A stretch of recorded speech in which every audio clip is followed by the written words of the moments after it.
Hello, welcome to Cashcroft TV. My name is Kalen Ashcroft. Thanks for tuning in to another video on ancient Greek and Roman history. Today we'll actually be doing two Greek heroes back to back as opposed to the normal arrangement of one Greek and one Roman history. This is just kind of to follow Plutarch's structure. For these following four lives, he actually does two Greeks and then two Romans and then compares all four. So I'll just follow that in terms of suit. So we'll be doing two Greeks, and then we'll have a comparison, and then two Romans, and then a comparison, and then a comparison of all four at the end, as Plutarch includes. So he kind of opens up to this section, and I think it's relevant for all four of the next lives. He opens up with this quote: "You cannot have the same man as your ruler and your slave," Phocion. So what he means here, and to use another analogy, is if you're a captain of the ship, Plutarch says your objective is to look forward at where you are going and look at the ocean and maintain your objectives. You can't spend too much being a slave to your own crew and spending too much time, as he says, looking backwards. However, he also contradicts himself or discusses the point or the contrast in that the man indeed whose goodness is complete and perfect will have no need at all of glory, except so far as glory gives him access to achievement by reason of the confidence men have in him. But a man who is still young and is fond of honors may be allowed to plume and exalt himself somewhat even upon glory, provided that the glory is the outcome of noble deeds.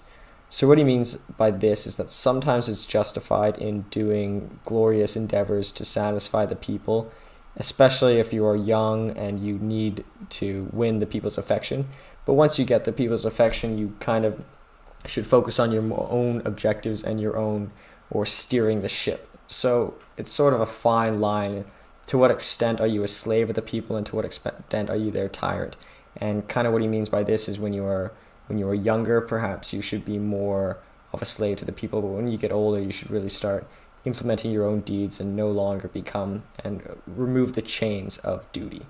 So yeah, this kind of is relevant for the next four lives, and I'll discuss it more as we move on. So starting off with Agis. So Agis is actually the sixth descendant of Agesilaus. So we covered Agesilaus before. He was one of the great conquerors in Asia and probably one of the greatest Spartan leaders alongside Lysander and Lycurgus. I would also include in that pile as well. But when Agis came into power, Sparta was not in a great period, in that currency had been reintroduced into the state, gold and silver, and there was beginning to be a huge wealth gap and a lot of frustration on the account of especially the poor people and the wealthy people as well. There was a lot of class struggles. So at this point, one of the issues Plutarch notes is that all land was divided up amongst people, but each house was divided up by a fixed number of houses, so you could not create a new house or create new plots of land, and they were given from father to son. However, many times people would become indebted and had to give up their own houses, and then with that they had no collateral or no way to gain back any currency. They essentially became serfs. So with that, all the wealth essentially got amalgamated in amongst 100 out of 700 families. So it doesn't actually sound too extreme considering the wealth inequality we might have today, but considering the size and scale of the state at the time, this was quite a bit of wealth inequality. And considering there was no opportunities for innovation, it was just raw pool up of wealth amongst certain individuals. So with that though, Agis, and he actually came from the wealthiest family in Sparta. His mother and grandmother were pretty much the matriarchs of the state.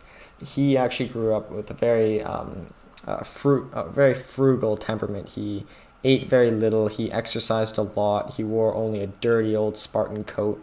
He trained in the old ways of the Agagi, which was the Spartan training school, and he really learned to toughen himself up, going very contradictory to what might be expected of one from his social standing or from his family. With this, though, he sort of aligns himself with the poor people as he gets older, and he starts supporting their sort of revolt against the wealthy individuals. At first, his mother and grandmother, who were the richest people in all of Sparta, as I mentioned, really did not support him, but he sort of justifies his actions and wins their affection through the following argument.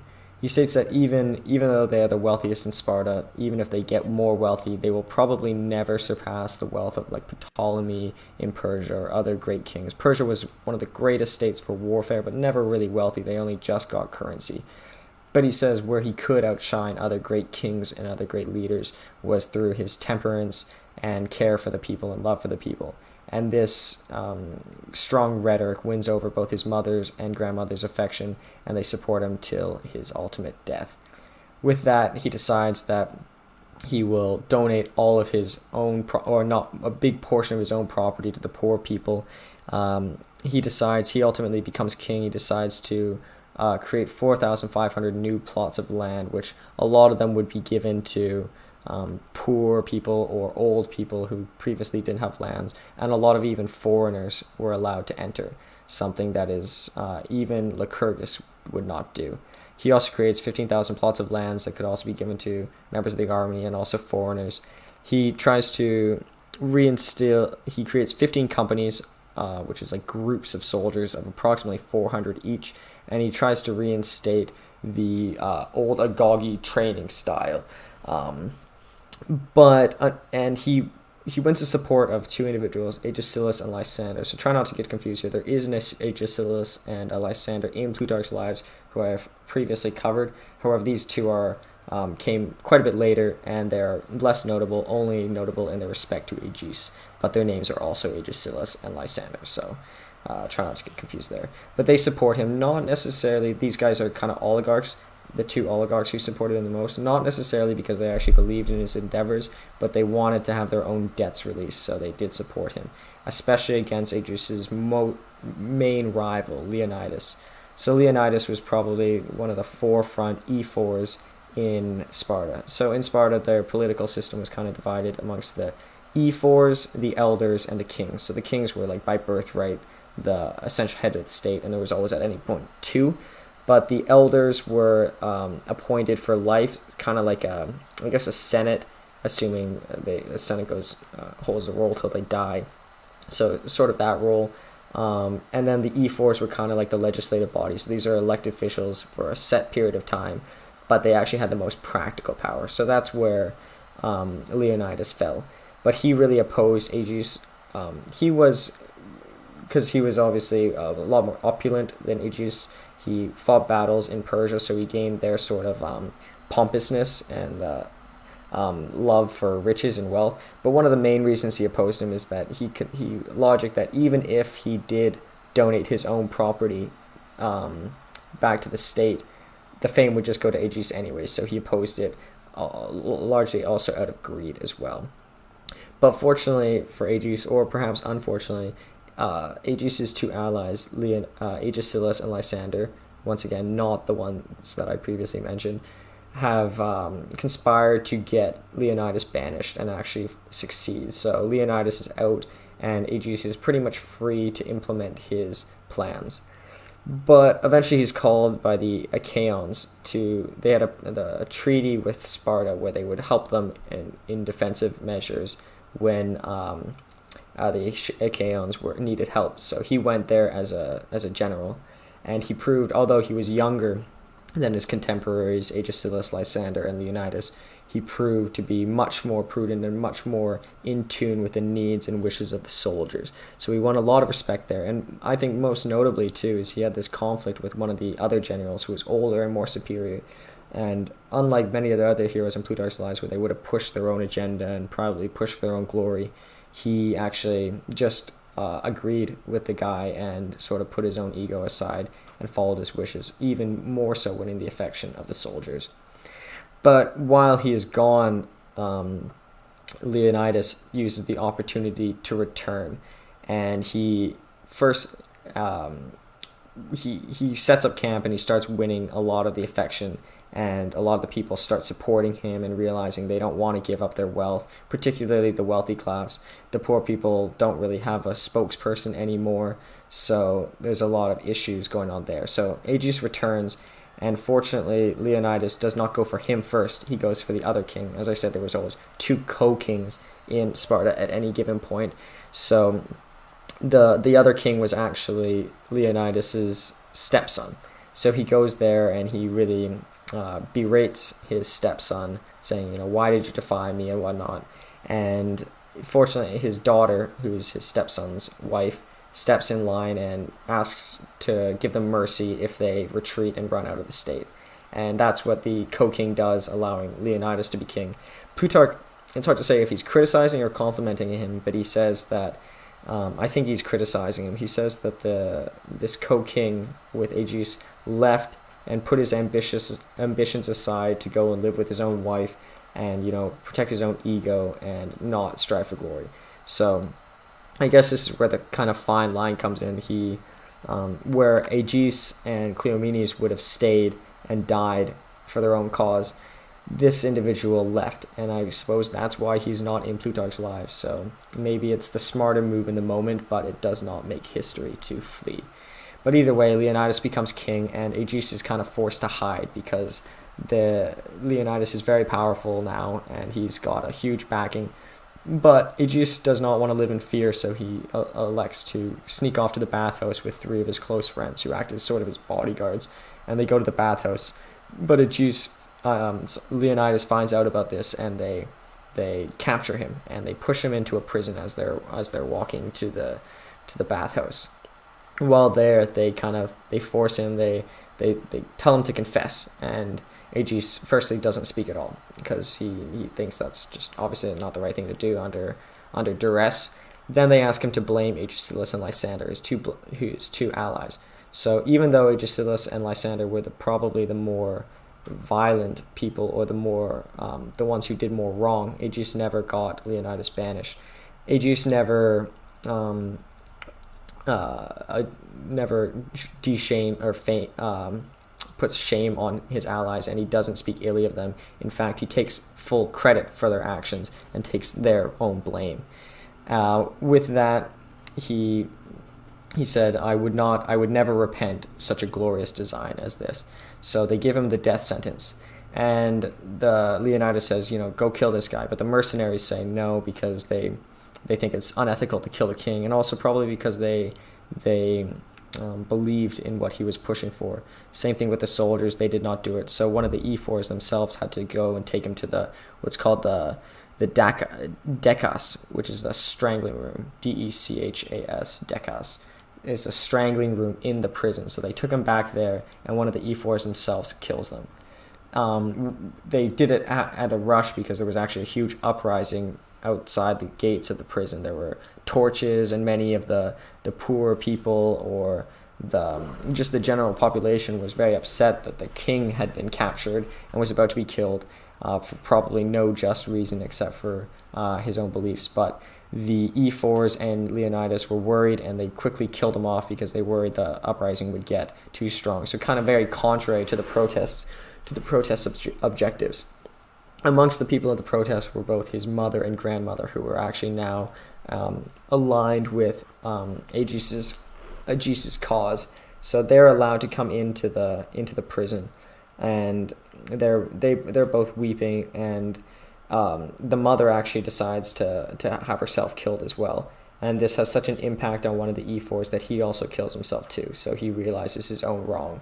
So it was a pretty dramatic occasion. This is very worthy of like a Shakespearean tragedy, where one who really did no wrong in his whole life is killed alongside his wife and his own killer. The 3 dead bodies lying there. But it set a harsh precedent for Sparta, where only on one other occasion in the history of Sparta had a king been killed, and now it had happened again, and for very unjust reasons. But with this, Leonidas gained a great deal of power, and this sort of will lead into the next one. Just before he dies, I'll mention these quotes. He says, "Weep not, my friend." So one of the soldiers who didn't want to kill him and felt really bad, he said, "Weep not, my friend, weep not, friend, for me, who die innocent by the lawless act of wicked men. My condition is much better than theirs." So it's like shame on them, but his conscience is reserved. And his wife says, "My son, it was thy too great regard for others, and thy gentleness and humanity, which has brought thee to ruin." So it was his own greatness, his own goodness that got him killed, which is quite tragic. But moving on to Cleomenes. So this is coming like pretty much right after. So interestingly enough, Cleomenes was the son of Leonidas. So similar to Agis, where I find it interesting because Agis came from the wealthiest family, but he decided to align himself with populist ideals or left-wing policy. Similar with Cleomenes, his father was Leonidas, probably the epitome of anti-Agis beliefs and anti-Lycurgus beliefs and left-wing and socialist policies. Cleomenes actually defies his father in this regard, and we'll see. One of the main reasons is, interestingly enough, Leonidas, after Agis' death, has Agis' widow marry Cleomenes. So Cleomenes was way younger than the wife, but Leonidas saw it as a good merger of powers. Despite Agis' wife really not wanting to marry him, in spite of Leonidas, she actually becomes affectionate of Cleomenes, and they actually get along quite well. And this probably inspires Cleomenes to ultimately support Agis and sort of become partial to his beliefs, because his own wife was. So with that, he proves to be quite a bit like Agis in that he's very temperate, he's very moderate in pleasures like Agis, but in terms where he's different is that he had a much bigger temper and heat and passion, and he was a lot more violent than Agis. Agis really never killed any of his enemies, but Cleomenes does, as we will see. He trained in the traditional style of agoge, which was no longer in effect, but so it was very uncommon of the time, and especially considering how wealthy he was, he didn't need to be doing it, and he believed in endurance and equality. He had this teacher, Sphorus, who was one of the early students of Zeno. So this is one of the early students of Stoicism. So Stoicism, as we kind of mentioned in Cato the Younger. Cato the Younger was a Stoic. They kind of care more about virtue than material things or accomplishments. Rather, it's virtue and good character. So that's something that Cleomenes, and that probably inspired his frugal life and temperance in character, and probably also his support for Agis, as we'll soon see. It said that Sphorus admired him for his manly temper and generosity. So despite coming from someone that the Stoics probably would have hated, Leonidas, who was very opulent and very pompous, one of the forefront Stoic philosophers really admired his son Cleomenes. So that's definitely saying something. He grew interested. He had Zenaries, which is in Sparta they called it a lover. So there's rumors that a lot of these were sexual, but I find that hard to believe. But in Sparta they had usually an older man had a mentee, someone under their wing who they took care of and taught them many things. So Zenaries told him the story of Agis when Cleomenes was quite young, and Cleomenes right away wanted to hear the story again, even though Agis was in many ways killed by his own father, and he became very partial to Agis' story and his beliefs. Zenaries was worried. He told him to keep it secret and not tell anyone, especially his own father, that he was partial to Agis. But Cleomenes confides to Zenaries that in order to implement something like Agis, he would need to do it in war times. So fortunately, the doors open for Cleomenes. His father dies, and a war with the Achaean League begins. So the Achaean League wanted to conquer all of the Peloponnesian area. So this is a region of Greece, largely the main region that was fought over in the Peloponnesian Wars. The Achaean League was fought by Aratus, and they were hoping just to unite Peloponnesian under their flag. So Sparta united with the Aetolian League to defend themselves, and Cleomenes is selected as a general given his standing in society, and he proves to be quite a good general, probably even better than Agis. And he wins one particular victory in Argos, where it was 5,000 Spartan troops against 20,000 of the Achaean League. And Sparta was known for winning many battles, but even Aratus, the opposing general, said they would probably lose against Sparta, and they did lose. And Cleomenes won 4-1. That's pretty impressive odds, and really won his fame. So the E4s really, as I mentioned, were kind of like the legislators start getting quite jealous. And at first they tried recalling Cleomenes back. On the first occasion, Cleomenes bribes them to stay in battle.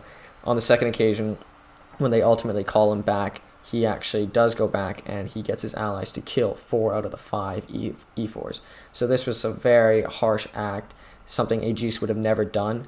But I think the precedent had been set by his father. A king had already been killed, so why not kill a legislator? So I guess it wasn't too outside the realm of reason, but obviously not a thing of exceptionally great character. So with that, he achieved a great deal of powerful. He created 4,000 plots of land, kind of contrasting Agis. Agis made 4,500 plots of land. I think it's because Cleomenes didn't accept as many foreigners as Agis. Going back to Agis, Agis was at one point criticized by Leonidas in saying that Lycurgus, who was the ancient lawgiver of Sparta, who I covered earlier, would never have opened up Sparta to foreigners. But Agis quickly refutes this point, saying that the only reason Lycurgus didn't want people was because he didn't want to plague their belief system. So as long as they're accepting the right foreigners, he believed, it would be fine. And secondly, he also refutes him by giving specific examples where he was wrong, so Lycurgus did let in some foreigners. But going back to Cleomenes, Cleomenes was probably not as open to foreigners, as we'll soon see. That's why there was only 4,000 plots of lands as opposed to 4,500. And he gave many of these lands to poor citizens and old citizens who did not have a lot of land, many who had debts. They did erase a lot of debts. One of the things that was interesting is it made it easy for helots to escape from slavery. So it used to be that they had to achieve a certain fraction of the wealth of the state or their owner to achieve freedom. But he made it a fixed rate, so something more easily attainable and something much easier to measure as well. He restored the military customs. Agagi came back. He adopted the Macedonian 5-meter spike, so he was, although he was not very adoptive of other people's customs, he was definitely adoptive of their warlike customs. The most interesting thing of all, though, that he did was he made his brother Euclides king instead of himself. This is something Lycurgus did. So Lycurgus had every right to be king of Sparta, but he chose not to be king because he wanted to do great things, and he thought the Spartan people would fear his greed if he was king and legislator. So I think that's very interesting that Cleomenes, despite his love of glory and love of war, he set aside to let his own brother be king to create more weight in terms of what he was trying to accomplish. So I think that's something very impressive on Cleomenes' part. So with that, he decides he wants to go back to battle against the Achaeans because the war was still going on, and he fights them straight on, and he wins many decisive victories. He wins the objective of Corinth, which is a very strategic location in the Peloponnesian area. One of the things that facilitated much of these efforts was that many of the states wanted to be conquered because they wanted to have their debts freed. They kind of liked the Spartan ideology. A lot of them were having similar class struggles that Sparta was suffering, so they really helped facilitate that and didn't put too much of a fight. But interestingly enough, Cleomenes, despite being very populist and very left-wing in his own state, very socialist in his own state, the states that he conquered he really neglected. He did not try to amalgamate them into their beliefs. So it was not kind of like an empire, the Roman Empire. Whenever they would conquer a state, they would try to make them adopt Roman customs. But when he would conquer a state, he would just kind of neglect them. And he dealt a lot with the oligarchs, something he would never do in his own home state. Perhaps this was for political reasons, or perhaps he was just really a nationalist socialist. So that's kind of sounds like Nazism, actually. Nationalist Socialist Party. Yeah, but either way, Aratus, the same general of the Achaeans who had been fighting previously, rivals with Antigonus, king of Macedonia. So this obviously puts up a much bigger threat because a lot of the Peloponnesian area in Greece were up in a lot of difficulties, but Macedonia was very strong, and it was kind of just the last little thing that the Achaeans needed to beat the Aetolian League in Sparta. Additionally, Cleomenes had been getting mercenaries from Ptolemy in Persia, and Aratus hears of this, so he offers Ptolemy to get some of their lands back in order to stop financing or stop sending troops to Cleomenes. So this also puts a dent in the number of troops that Cleomenes had. So not only did the Achaean League get more troops, the Aetolian and Spartan League got less. So ultimately, he loses at the Battle of Cilicia, and he flees to Ptolemy, and probably not a good idea because Ptolemy had already stopped supporting him, so he flees to Persia, and Ptolemy also dies, so he's fleeing in Alexandria, not in a great state, and his Ptolemy's own son arrests Cleomenes, so not the kind of welcome that he was expecting. He escapes arrest, and then he's about to get arrested again, and he actually kills himself. So kind of different from Agis, where actually I guess we'll go straight into the comparison here. So we'll consider their comparison of deaths. So Agis was killed, whereas Cleomenes killed himself. So that's obviously a point of contention. But Agis very much kind of let his death happen. He could have probably pleaded guilty and not been killed by Leonidas, but he wanted to kind of set an example, having himself killed, kind of like Socrates' death. You know, would his philosophy been as important if he had not died? Hard to say.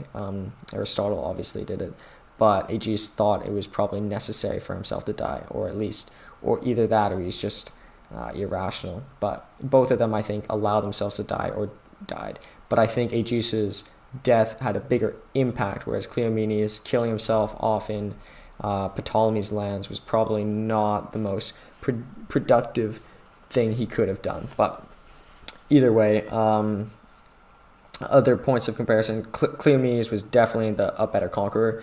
He got Corinth, many decisive victories against the Achaean League, whereas Agis, you know, he fought the one sort of battle for the Achaeans as well. And, you know, he proved to be very one with the soldiers, but he never really had any great victories on himself.